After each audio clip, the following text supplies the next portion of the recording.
तुम्हारे कल्याण का कोई और मार्ग है ही नहीं, एकमात्र भगवान का नाम जप भजन। जहां आपको उपदेश दिया जा रहा हो भगवान का आश्रय लो, भगवान का नाम जप करो, उसी से मंगल होगा, वो सत्य बात है। इसके सिवा कोई कहता हो हम तुम्हारा परम कल्याण कर देंगे, हम तुम्हारा अपने बल से कुछ कर देंगे, तो मुझे लगता है कि इन बड़े महापुरुषों से बढ़कर कोई नहीं है सृष्टि में, कोई नहीं इन बड़े महापुरुषों से बढ़कर। ये क्या कह रहे हैं? बेटा परीक्षित, तुम्हें तक्षक से डर लग रहा है? बोले ना गुरुदेव, अब करोड़ों तक्षक साक्षात मृत्यु का रूप धर के आ जाए तो आपने जो मुझे अमृत पिलाया इसके बल से मुझे कोई भय नहीं। बेटा ब्रह्म स्वरूप परीक्षित, अपने स्वरूप में स्थित रहना, और कह के चल दिए। ये नहीं रोका कि तक्षक को रोक लेते। इतने बड़े बड़े ब्रह्म ऋषि बैठे हुए थे, जब भागवत सुना रहे थे, किसी ने भी तक्षक को रोकने की बात की क्या? क्यों? एक ब्रह्म ऋषि का श्राप है, भगवान का विधान है। तो ये रोग, ये नाना प्रकार के संकट हमारे पूर्व कर्मों के अनुसार आते हैं। एकमात्र भगवान का भजन करके हम इनको सहे, और अगर अपना अगला जन्म ना होने पावे, हो भी तो भगवत भक्त मनुष्य के रूप में हो, नहीं तो भगवान को हम प्राप्त हो जाएं। कोई भी दंभ नाटक काम नहीं करता, ध्यान रखना। इस संसार में कौन काहू के सुख दुख कर दाता, निज कृत कर्म भोग सुन भ्राता। इस दिमाग में बैठा लो सत्संग के द्वारा। नाहृतोन्यः शिवः पंथा विसता संसृतावि वासुदेवे भगवती भक्ति योगो यतो भवेत्। इसके लेखक हैं भगवान श्री कृष्ण द्वैपायन व्यास जी, कहने वाले हैं परमहंस श्री सुखदेव जी, और सुनने वाले हैं महान सम्राट गर्भ में भगवत साक्षात्कार किए हुए परीक्षित जी महाराज। कह रहे हैं संसार चक्र में पड़े हुए मनुष्य के लिए एकमात्र साधन है भगवान श्री हरि के चरणों की भक्ति। इसके अतिरिक्त और कोई सिवा पंथा नहीं है। शिवा माने कल्याण, पंथा माने मार्ग, और कोई कल्याण का मार्ग नहीं है। एकमात्र भगवान, वही हरि हैं, वही हर हैं। उन्हीं की भक्ति के द्वारा ही हम अपना संसार चक्र से उद्धार कर सकते हैं। पिबन्ति ये भगवत आत्मनः सताम कथामृतम श्रवण पुटेषु संभृतम पुनन्ति ते विषय विदूषिताशयम ब्रजन्ति तच्चरण सरोरुहांतिकम। जो रोज सत्संग सुनते हैं, जो रोज भगवान की चर्चा सुनते हैं, कानों में भर भर कर भगवान के नाम गुण लीला रूप का पान करते हैं, अमृत का, उनके हृदय से विषैला विष भोगों का उतर जाता है, हृदय शुद्ध हो जाता है। और जहां हृदय शुद्ध हुआ तो भगवान यही हृदय में प्रकाशित हो जाते हैं। श्री सुखदेव जी महाराज कहते, वासुदेव कथा प्रश्न पुरुषास्त्रीन पुनाति वक्तारम प्रच्छकम श्रोतस तत्पाद सलिलम यथा। अगर कहीं तुम्हें संत समागम मिले, प्रश्न करने का अवसर मिले, तो भगवान के संबंध में प्रश्न करो, भगवत प्राप्ति के संबंध में प्रश्न करो, संसार से मुक्त होने के लिए प्रश्न करो। ये इधर उधर के प्रश्न नहीं। देखो, बड़ा कीमती समय संतों का है। यदि एक बार वो तुम्हें समय देते हैं तो ऐसा बनाओ कि वो एक बार तुम्हारे अनंत जन्मों की बिगड़ी बना दे। श्री सुखदेव जी कहते, यदि श्री कृष्ण के संबंध में प्रश्न किया जाए तो प्रश्नकर्ता और उत्तरकर्ता दोनों पावन हो जाते हैं। वक्तारम प्रक्षकम श्रोतस तत्पाद सलिलम यथा। बोले भगवान के विषय में प्रश्नकर्ता, उत्तर देने वाला और सुनने वाला तीनों पावन हो जाते हैं, जैसे भगवान का चरणामृत सभी को पावन करता है। इसलिए यस्तु तम श्लोक गुणानुवाद संगीयते भीक्षण मंगलग्नः तमेव नित्यं शृणुयाद भीक्षणं कृष्णे मलाम भक्तिम अभीप्समानः। भगवान श्री कृष्ण का गुणानुवाद समस्त अमंगलों का नाश करने वाला है। ये है सही अमंगलों का नाश करने की बात। अगर आप भगवत चर्चा करते, जैसे एक दिन नरकों का वर्णन किया कि उस ऐसे ऐसे वाले नरक जाते हैं, तो बहुत लोगों ने प्रार्थना की कि उपाय भी तो बताओ कैसे बचे। ये 38 के 38 सब हम में पाए जाते हैं। कोई कह रहा था 10 हैं, कोई कह रहा था 5 हैं। बड़ी घबराहट हो रही, क्योंकि आपकी बात पे विश्वास है, इसका मतलब टिकट बन गई नरक की हमारी, जाना पड़ेगा, तो जल्दी उपाय बता दो नरक से कैसे हटे। तो यस उत्तम श्लोक भगवान श्री कृष्ण संगीयते, यदि उनका गान किया जाए, जैसे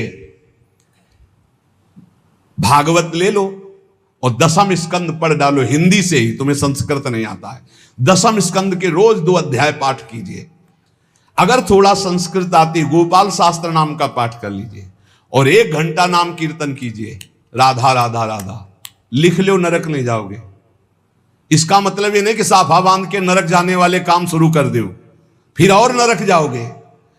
अब लो नसानी अब ना नसई हो भाई, जो गलती हो गई उसके मिटाने के लिए दवा है, और गलत करवाने के लिए थोड़ी दवा है। परहेज करो, सदगुरु वैद्य बचन विश्वासा, संयम यह न विषय कयासा। संत सदगुरुदेव जो परहेज बता रहे कि ये अब मत करना और ये नाम रूपी दवा खाओ तो निश्चित भवरोग नष्ट हो जाएगा। ये बात है।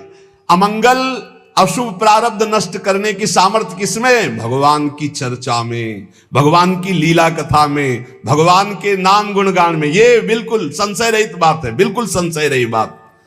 नित्य निरंतर जो भगवान का नाम जप करते हैं, लीला गुणानुवाद करते हो, जगत मंगल करने वाले होते हैं। यन्नाम ध्येयम म्रियमाण आतुरः, बड़े अमृतमय वचन है। पतन स्खलन वा विवशो गृणन पुमान, विमुक्त कर्मार्गलम उत्तमाम गतिम, प्राप्नोति अच्छन्ति नतम कलौ जनाः। ध्यान दीजिए, यन्नाम ध्येयम म्रियमाण आतुरः, जो मरने जा रहा हो, चाहे पशु हो, पक्षी हो, मनुष्य हो, कोई हो, यदि वो नाम नहीं ले पा रहा तो आप सुना दो भाई, इतनी कृपा कर दे उस जीव के ऊपर तो तुम्हें बहुत बड़ा पुण्य होगा।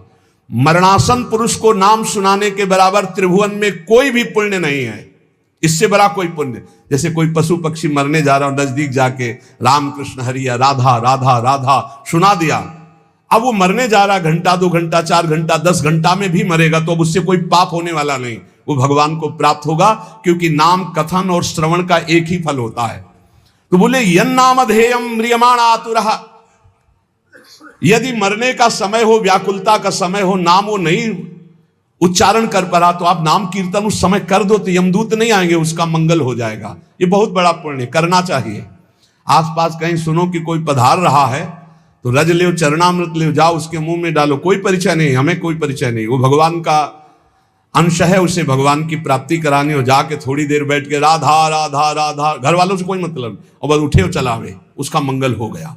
कोई पशु पक्षी मर रहा हो, अंतिम समय भगवान नाम सुना दे, यन्नाम ध्येयम म्रियमाण, मरने के समय घंटे 2 घंटे 10 घंटे तक जो बेशुद्ध हो रहा है, अब उससे कोई पाप कर्म करने वाला नहीं, वो आखिरी समय ही माना जाएगा और उसको नाम सुना दिया जाए, उसका मंगल हो जाएगा। कोई बड़ी आतुरता में या गिरते समय या फिसलते समय या विवश होकर उच्चारण कर ले राधा राधा हरि हरि, तो कहते सारे कर्म बंधन उसके नष्ट हो जाते हैं। विमुक्त कर्मार्गलम उत्तमाम गतिम, वो उत्तम भगवत गति को प्राप्त हो जाएगा। पर हाय रे कलयुग, कितना चिल्ला चिल्ला के कहा जा रहा है, फिर भी लोगों की नाम में रति नहीं हो रही, नाम आराधना से विमुख हो रहे हैं, भगवत आराधना से विमुख हो रहे हैं। पुंसाम कलिकृतान दोषान द्रव्य देशात्म संभवान, सर्वान हरति चित्तस्थो भगवान पुरुषोत्तम। कलयुग में बड़े दोष हैं। जब परीक्षित जैसे महाभागवत की बुद्धि खराब कर दी और मरे हुए सर्प को उठा करके ध्यानस्थ ऋषि के गले में डाल दिया, तो सोचो और किसकी बुद्धि बख्शेगा। यदि नाम चल रहा है, नाम पाहरू दिवस निशी, रात दिन नाम का पहरा है, तो कलयुग के अभद्र प्रवेश नहीं करेंगे। ये वाणी जी हमारी कह रही। बोले जिते विनायक शुभ अशुभ विघ्न करे नहीं कोई, विघ्न करे नहीं कोई, डरे कलिकाल कष्ट भय, डरे कलिकाल कष्ट भय, हरे सकल संताप हरसि हरिनाम जपत जय। यदि नाम चल रहा तो कलयुग का कोई प्रभाव नहीं होगा। कलयुग के बहुत दोष हैं, ये हर वस्तु को दूषित कर रहा है, हर विचार को दूषित कर रहा है। सब दोषों का मूल अंतःकरण का अपवित्र हो जाना है। परंतु सर्वान हरति चित्तस्थो भगवान पुरुषोत्तम, जब कोई नाम जब करने लगता है तो भगवान हृदय में बैठकर कलयुग के सारे दोषों का नाश कर देते हैं। इसलिए श्रुतः संकीर्तितो ध्यातः पूजितश्चात् दृढ़तोऽपि वा, नृणाम धुनोति भगवान हृतस्थो जन्मायुता अशुभम। जो भगवान के गुणों का, भगवान की रूप की महिमा का, लीला का, नाम का, धाम का कीर्तन करता है, गायन करता है, श्रवण करता है, भगवान की सेवा करता है, भगवान उसके हृदय में विराजमान होकर प्रकट, और 1-2 जन्म के पापों की बात क्या, हजारों जन्मों के पापों के ढेर भस्म कर देते हैं। यथा हेम निस्थितो वह्निर दुर्वर्णम हंति धातुजम एवमात्मगतो विष्णु योगिनाम शुभाशयम। जैसे सोने को अग्नि में डाल दो तो उसका मल नष्ट हो जाता, चमकने लगता है, ऐसे ही भगवान साधकों के हृदय में जब सुमिरन किया जाता है निरंतर, तो भगवान हृदय में प्रकाशित होकर अविद्या को भस्म कर देते हैं, अशुभों को भस्म कर देते हैं, दिव्य ज्ञान प्रकाशित हो जाता है। नाम जप, लीला कथन, लीला श्रवण, ये बहुत जोर की बात है। विद्या तपः प्राण निरोध मैत्री तीर्थाभिषेक व्रत दान जप्यई नात्यंत शुद्धिम लभतेन्तरात्मा यथा हृदिस्ते भगवन्त्यनन्ते। विद्या, तपस्या, प्राणायाम, समस्त प्राणियों के प्रति मित्र भाव, तीर्थ स्नान, व्रत दान और भी साधन, ये अंतःकरण को पवित्र करने वाले हैं, पर वैसी शुद्धि नहीं होती जैसी भगवान के स्मरण से होती है। इसीलिए कहते हैं नाम जप करो, क्योंकि नाम जप स्मरण से भगवान हृदय में प्रकाशित होते हैं। तो जहां भगवान हृदय में प्रकाशित होती, जैसे सूर्योदय होने पर अंधकार खत्म, ऐसे भगवान के प्रकाशित होने पर अज्ञान नष्ट हो जाता है। मृत्यु नजदीक है। म्रियमाणैरविध्येयो भगवान परमेश्वर आत्मभावम नयत्यंगो सर्वात्मा सर्व संश्रय। मृत्यु के निकट पहुंच रहे हैं हम सब, क्रम से क्रम आता चला जा रहा है समय। बस जैसे जैसे संकेत मिलते जाते हैं लोग भयभीत होते। भयभीत नहीं होने की बात है, कमर कसो, डट के अपना काम बना लो। अब जितनी श्वासें हैं, जैसे एक सूचना मिली कि कैंसर हो गया, सूचना मिली अब आपका दिल फेल होने वाला है, कोई भयानक रोग, अब घबराने की जरूरत नहीं। राधा राधा राधा राधा, अब तो चलना है श्री जी को। घबराने से मृत्यु हमारा कोई रोग थोड़ी मिटा देगी, हमारा कोई मृत्यु का भाव रुक थोड़ी जाएगा, वो तो मरना ही पड़ेगा। राधा राधा राधा, अमर हो जाओगे। मृत्यु के निकट जो लोग पहुंच रहे हैं, एक ही काम है, नाम जप, भगवान का स्मरण। मान लो हम सब निकट जा रहे हैं मृत्यु के, बिल्कुल निकट जा रहे हैं। 50 वर्ष निकल गए, ऐसे लगे कि कल निकल गए। ये वर्ष के वर्ष ऐसे निकल जाते हैं, लगते नहीं कि वर्ष निकल गए। कैसा माया मनोरंजन में फंसा है। जिसका मृत्यु का निकट समय आ रहा है, उसको चाहिए नाम में वृत्ति लगा दे, सब छोड़ो, राधा राधा राधा राधा। तो बोले अब हमारा तो अभी जवान है, और गर्भ में मृत्यु आ जाती है, शिशु अवस्था में आ जाती है, जवान अवस्था में आ जाती, हर समय नाम जप करो। सबके परम आश्रय जब भगवान का नाम लिया जाता है और नाम लेते हुए शरीर छूटता है, तो भगवान की प्राप्ति होती है। अंतिम मति सो गति ही। राधा तो किशोरी जो मिल जाएंगी पक्का, नारायण बोला तो पक्का नारायण मिल गए। कलयुग में बहुत दोष हैं, परंतु इसमें एक सबसे बड़ा गुण है, भगवान के नाम संकीर्तन से जो लाभ मिलता है वो किसी साधना से नहीं मिलता। गुण कीर्तन, नाम कीर्तन, जैसे अपने लोग बैठकर खूब कीर्तन करते हैं विविध ध्वनियों में और प्रभु के जस गाते हैं, सुधा निधि 42 लीला 84 जी। सतयुग में ध्यान करने से, त्रेता में बड़े बड़े यज्ञों से, द्वापर में विधि पूर्वक पूजा सेवा से जो फल मिलता था, कलयुग में केवल नाम कीर्तन से, नाम जप से प्राप्त हो जाता है। कलयुग का विशेष कृपा प्रसाद है।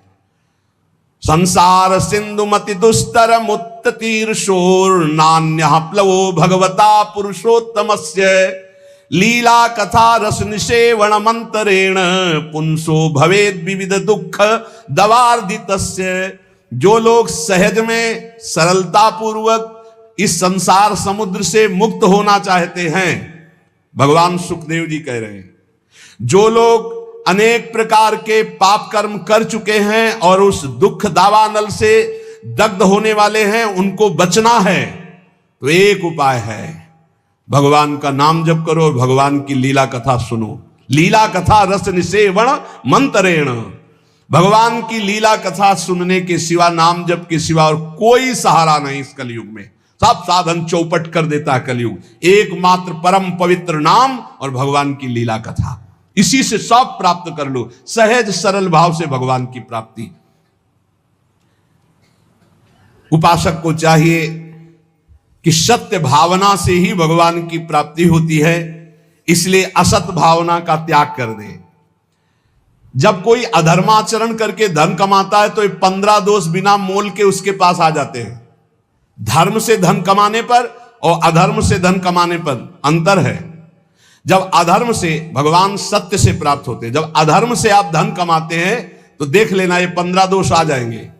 यहां वर्णन है, स्तेयम हिंसा नृतम दंभा कामः क्रोधा स्मयो मदः भेदो वैरम अविश्वासा संस्पर्धा व्यसनानि च एते पंचदशानर्था हर्थमूला मता नृणाम तस्मादनर्थमर्थाख्यम श्रेयोर्थी दूरस्त्यजेत। ये 15 पापाचरण उसके अंदर आ जाते हैं जो पाप से धन कमाता है, अधर्माचरण से। बोले घूस ले लिया, निर्दोष को दंड दिला दिया, दोषी को मुक्त करा दिया, या छीन झपट करके चोरी कर लिया, कई तरह से अपराध प्रवृत्तियों से, अधर्माचरण से, छल कपट से। तो सुन लो, ये 15 पापाचरण उसके अंदर आ जाते हैं, 15 पाप कराने वाले हैं। पहला आता है, उसमें चोरी का स्वभाव आ जाएगा, चाहे वो कर चोरी समझो, सरकार के कर की चोरी भी तो होती है, चोरी का स्वभाव आ जाएगा।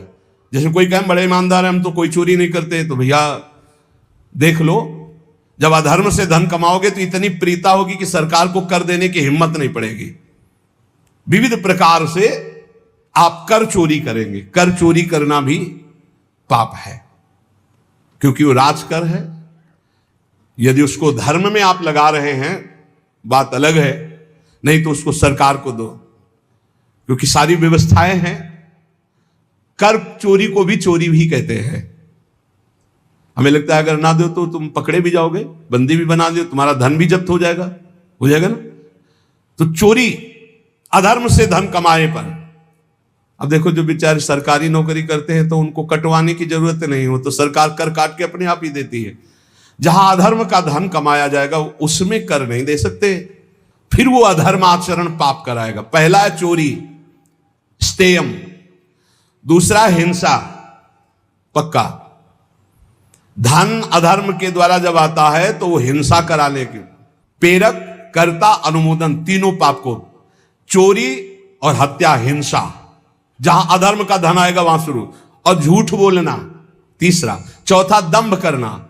पांचवा काम भोग, काम भोग, रुपये के बल से व्यभिचार करना, यह आ जाएगा अधर्म के धन से।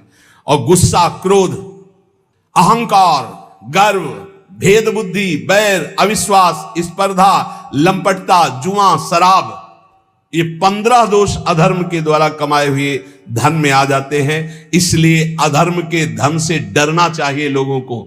अगर अधर्म का धन स्वीकार किया तो बुद्धि भ्रष्ट करके महान पापाचरण कराने लगता है। ये शरीर अधर्म के धन से पोषण करने के लिए नहीं मिला, इसमें है क्या? देहि स्थिमांसि रुदिरेभिमतिं त्यजत्वं जाया सुतादिषु सदा ममतां विमुञ्च पश्यानिशं जगदिदं क्षणभंगनिष्ठं वैराग्य राग रसिको भवभक्ति निष्ठा धर्मं भजस्व सततं त्यज लोक धर्मान् सेवस्व साधु पुरुषान् जहि काम तृष्णाम् अन्यस्य दोष गुण चिंतनमासु मुक्त्वा सेवा कथा रसमहो नितराम पिबत्वम। भाई शरीर पोषण के लिए धर्माचरण मत करो। इस शरीर कोई खास वस्तु नहीं है। ये शरीर हड्डी मांस और रुधिर का पिंड है। इसे आप अपना स्वरूप मानना छोड़ दें, ये आपका स्वरूप नहीं है। स्त्री पुत्र आदि के भी कर्म भोग के अनुसार आए हुए हैं, चले जाएंगे, तुम्हारे नहीं हैं। इनको अपना ना माने। इस संसार को रात दिन क्षण भंगुर देखें, यहां कोई वस्तु स्थायी नहीं है, सब नाशवान है। एकमात्र वैराग्य रस के रसिक होकर भगवान की भक्ति में लगे रहे। हर समय भजन में रहो। हर समय कभी भी कोई भी घटना घट सकती है। भगवत स्मरण है तो भगवान को प्राप्त होगे। कह रहे हैं सबसे बड़ा धर्म है भगवान का भजन करना। धर्मम भजस्व सततम त्यज लोक धर्मान। इन लोक धर्मों का त्याग करो, भागवत धर्म में आओ। भागवत धर्म से प्रेम धर्म की यात्रा करो। निरंतर भजन करना ही सबसे बड़ा धर्म है। और ये भजन साधुजनों के संग से होता है, उनकी सेवा से होता है। तो साधुजनों की सेवा करो, संतों का संग करो, तो भगवत भजन होगा। भोगों की लालसा फटकने मत दो, नहीं तो संतों का संग छूट जाएगा। पापाचरण करने वाला फिर संत संग में अरुचि हो जाती है।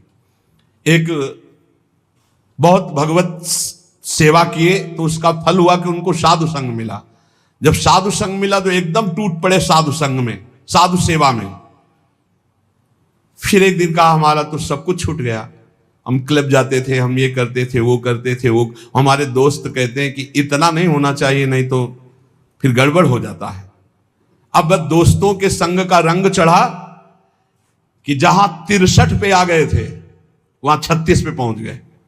36 में समझते हैं उल्टा, 63 में सन्मुख, 3 सन्मुख, और 36 में पीठ, उल्टा हो गए, बिल्कुल उल्टा हो गए।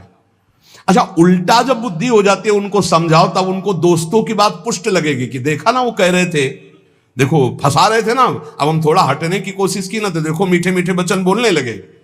माया ऐसे फंसाती है कि आप समझा भी नहीं सकते। समझाने की सोचो तो दिमाग में तत्काल भागवतिक प्रेरणा आ जाती है कि समझेगा कि स्वार्थवश बोल रहा है, क्योंकि उसकी बुद्धि भ्रष्ट है। आरत अधिकारी जब पावे गूढ़ो तत्व न साधु, आप समझा भी नहीं सकते। साधु जनों की सेवा से ही परम भागवत धर्म भजन होता है, साधु जनों की आज्ञा में रहने से ही भजन होता है। पर जही काम तृष्णाम, ये काम भोग और भोगे हुए भोग को पुनः भोगने की इच्छा ये संत संग से दूर कर देती। इसे लिख लो, जही काम तृष्णाम। अगर कामना और तृष्णा का त्याग कर साधु संग नहीं करोगे तो साधु संग टिकेगा नहीं। थोड़े दिन के बाद रंग दूसरा बदल जाएगा, क्योंकि कुसंग में बहुत संग गया है आपका और सत्संग में तो थोड़ा ही गया है। बहुत चमत्कार है कुसंग का, सत्संग से भी ज्यादा, इसलिए कि कुसंग से बहुत जन्म हो गए संग करते हुए, और सत्संग तो अभी कुछ क्षण हुआ। जहां कुसंग मिला तो लगता है कि हाँ, एक बार हमारे सामने कह दिया कि शराब नहीं पिएंगे, अगर शराब पी लिए तो दोबारा हमारे सामने खड़े होने लायक नहीं रहोगे। तुम्हारा मन तुमको इतने दूर हटा देगा कि तुम सामने नहीं आओगे, और आओगे भी तो ऐसे ही होगा, ऐसे नहीं हो सकते। तुम्हारा हृदय नहीं कहेगा कि मैं आंख मिलाऊं, तुम्हारा हृदय नहीं कहेगा कि मैं सेवा करूं, तुम्हारा हृदय नहीं कहेगा कि मैं सम्मिलित हो जाऊं आपकी सभा में। मान लीजिएगा बहुत बढ़िया अवसर है, एक बार यदि छोड़ दिया तो दोबारा ऐसे दुष्टों का संग मत करना जो अपनी मित्रता की कसम खिला करके आपको धर्म भ्रष्ट करते हैं। वो मित्र नहीं, वो शत्रु हैं। सच्ची ऐसे देखते देखते माया कैसे भ्रष्ट करती हुई दिखाई देता है। इसलिए साधुजनों का संग करो, पर जही काम तृष्णाम, काम भोग और भोगे हुए भोगों की तृष्णा का त्याग करके, क्योंकि भोगों की लालसा ये साधु सेवा में नहीं टिकने देती। दूसरों के गुण दोषों का चिंतन मत करो, अन्नत से दोष गुण चिंतन मास मुक्त्वा। प्रभु की सेवा और प्रभु की लीला कथा सुनो और खूब नाम जप करो। कैसे जाना जाए कि इसे भगवत प्राप्ति हो गई? कई बार चर्चा हुई, आज सिद्ध महर्षियों के वचन हैं। ये भगवत प्राप्त हो गया है, उसकी पहचान क्या है? कह रहे हैं, यह स्यादे कायेन लीनस्तूष्णीम किंचदच्चिंतयन् पूर्वं पूर्वं परित्यज्य सातीर्णो भव बंधनात् सर्वमित्रः सर्वसः समे रक्तो जितेन्द्रियः व्यपेत भयं मन्युश्च आत्मवान् मुच्यते नरः आत्मवत् सर्वभूतेषु यश्चरेन्नियतः शुचिः अमानी निरभिमानः सर्वतो मुक्त एव सः जीवितं मरणं चोभे सुख दुखे तथैव च लाभालाभे प्रियद्वेषे या समास च मुच्येत।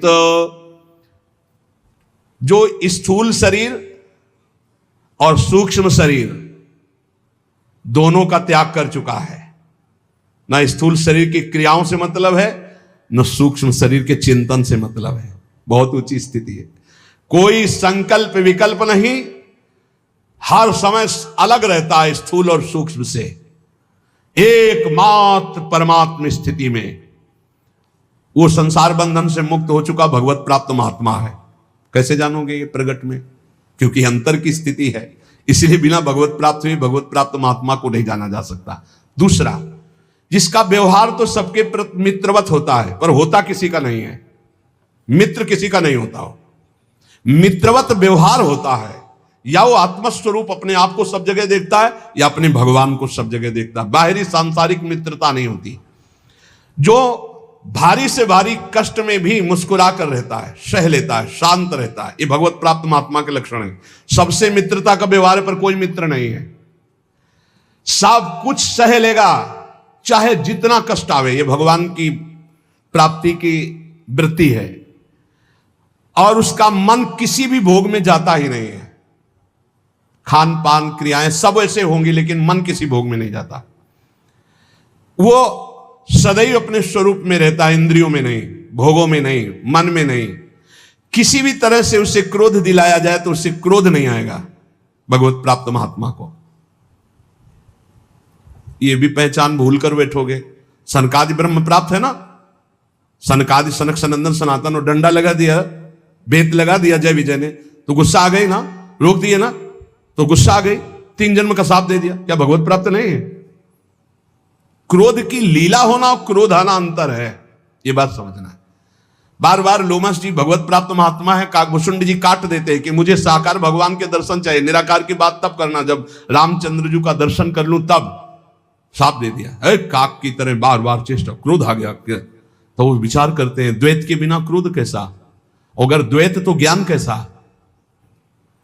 क्रोध की लीला होना और क्रोध होने में अंतर है। कभी भगवत प्राप्त महात्मा में क्रोध नहीं आता। कैसा लीला और क्रोध का पहचान कैसे है? जैसे पानी में रकील खींचो, कितनी देर टिकेगी, खत्म। ऐसे महात्माओं का क्रोध होता है, वो लीला वाला। जो संसारिक पुरुष का होता है वो 10 वर्ष बाद भी देखेगा तो जलन आ जाएगी कि वही है, और 5 मिनट बाद आप उनसे मिलो जो आपसे गुस्सा थे, पानी पानी एकदम, बिल्कुल कहीं क्रोध है ही नहीं। तो वो क्रोध की लीला थी, वो क्रोध नहीं, कोई द्वेष नहीं। तुम हृदय को जान ही नहीं सकते, हृदय को नहीं जान सकते जो भगवत प्राप्त महात्मा है। मनस्वी वो जीवन मुक्त कहा जाता है, जिसको किंचन मात्र क्रोध नहीं होता, किंचन मात्र किसी सबसे मित्रता पर मित्रता नहीं है, सबसे मित्रता है पर मित्रता नहीं है, सब कुछ सह लेता है, उसका मन किसी भोग में जाता ही नहीं, वो सदैव पवित्र रहता है, समस्त भूतों के प्रति अपने ही समान वर्ताव करता है। व्यवहार भूतों को मतलब प्राणियों को होता है, भूत मत समझ लेना। जिसमें अभिमान का लेस नहीं, गर्व का लेस नहीं, वो भगवत प्राप्त महात्मा होता है। जिसको जीने और मरने में समान भाव हो चुका है, सुख दुख में समान भाव हो चुका है, लाभ हानि में समान भाव हो चुका है, प्रिय अप्रिय में समान भाव हो चुका है, वही जीवन मुक्त महापुरुष है। जो सबके द्वारा किए गए तिरस्कार से भी दुखी नहीं होता और किसी का भी तिरस्कार नहीं करता, जो सुख दुख आदि द्वंद्वों से राग रहित है, वो सर्वथा जीवन मुक्त भगवत प्राप्त महात्मा है। जिसका इस संसार में एक भी शत्रु नहीं है, एक भी मित्र नहीं है, ना धर्म ना अर्थ ना काम, किसी से संबंध नहीं, वो जीवन मुक्त महापुरुष है। जो ना किसी नवीन भोग की आकांक्षा करता है, ना प्राप्त परिस्थिति से घृणा करता है, वो जीवन मुक्त महापुरुष होता है। जैसी परिस्थिति राजी है।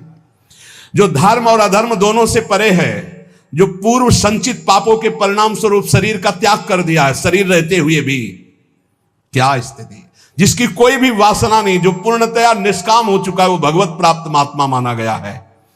जिसके हृदय में कभी किसी के प्रति दोष दृष्टि नहीं होती, जो अनित्य जन्म मृत्यु को देखता रहता है, जन्म भी अनित्य है, मृत्यु भी अनित्य है, और जरा आदि दोष भी अनित्य है, वो भगवत प्राप्त महात्मा है। इसलिए भगवत प्राप्ति के लिए जोर कसो, खूब नाम जप करो, भगवत चरित्र सुनो और डर हटा दो। कोई डर तुम्हारे अंदर नहीं रहेगा यदि नाम रूपी अंग रक्षक हमारे पास है, हर समय नाम। इसलिए खूब नाम जप करो, निर्भय रहो, स्वस्थ शरीर रहे, ऐसे आचरण करो, क्योंकि इसी शरीर से भगवत प्राप्ति होनी।